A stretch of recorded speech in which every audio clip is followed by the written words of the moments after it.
In this video, Moullinex gives us his tips on how he prepares for a DJ set. Let's jump into it.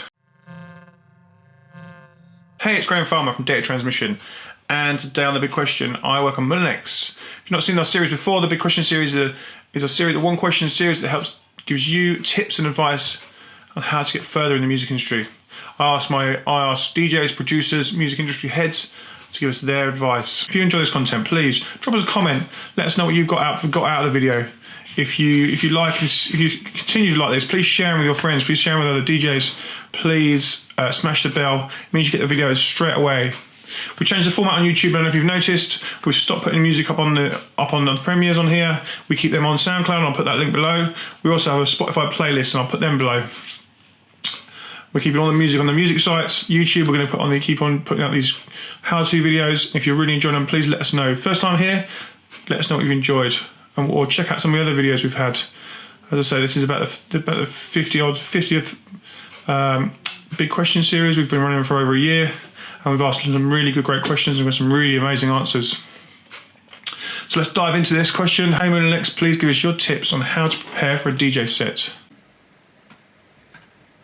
Hi, this is Moullinex, and to answer the question on how to prepare for a DJ set, I think the best option is to have as many options as possible. What works for me is to have tracks laid out not by genre, but more like by mood.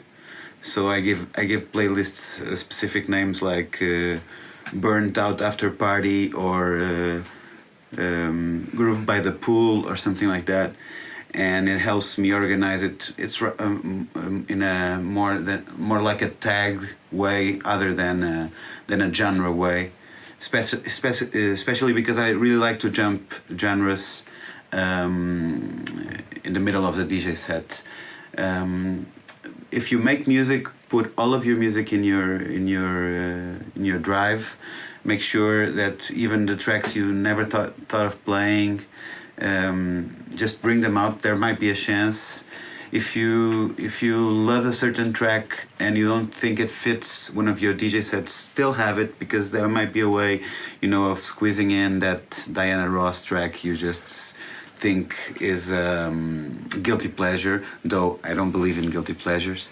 All pleasures are equal. And other than that, one thing I really like to do, for example, if you use Rekordbox, is to go over, whenever the night was perfect, that history on Rekordbox from the USB stick will be priceless, because if the flow went perfect, there might be a chance a sequence of 3 tracks can be, you can try to fit it in another DJ set in the future.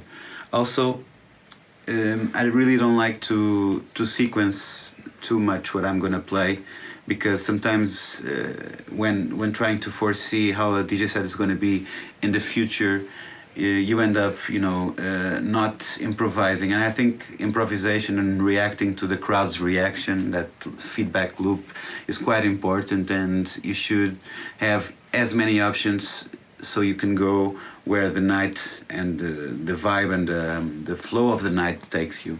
And preparation is key for that. You need as many options and to have them as organized as possible. Thanks again for watching this Big Question today. I hope you found it valuable. If you did, again, please drop us a comment. Let us know what you found was useful. Good to see who's enjoying them and who's not. Subscribe to the channel. Smash the little bell. That means you get the new videos first. We've changed the format on the YouTube channel for now. We're literally only going to be putting up these help yourself videos and how-to videos. We're dropping all the music. We're going to keep that on SoundCloud. If you've not seen our SoundCloud channel, please go and check it out over there. I'll drop the link below to SoundCloud. And we're going to keep all our premieres on SoundCloud, all our music in Spotify. And on YouTube, we're just going to be having these videos on how to get further in this industry. I've been Grahame Farmer. I hope you enjoyed this. I'll see you again soon. Thanks. Bye-bye.